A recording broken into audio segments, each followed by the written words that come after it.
Sexy time na. Sexy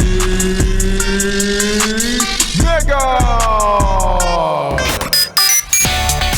Oh, galaw-galaw! Tutulog-tulog, nakakahiya naman sa aming mga masisipag. Ah! Sa aming masisipag, oo. Yung mga katrabaho mong masisipag, kalahati pa lang ng araw, wala pang lunch break, ang dami nang natatapos. Oh, di ba? Ang dami na nilang nagagawa, ang dami nang di ba? Yung sa to-do list nila halos kompleto na. Kalahati pa lang ng araw, hindi pa nagla-lunch break yan. Eh ikaw, puro ka TikTok. Nagyayaya ka pa ng kapwa. Naku, magyayaya pa ng kaopisina. Be, tara TikTok tayo. Oh, ito, madali lang to.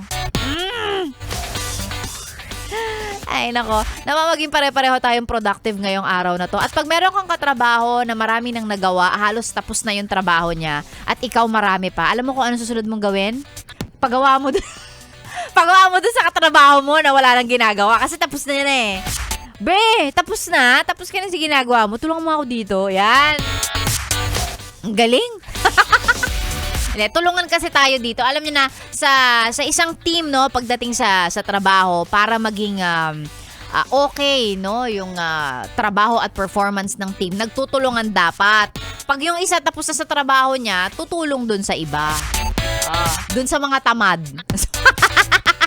Sa mga katrabaho at sa mga ka-team na walang natatapos sa trabaho. Kainis.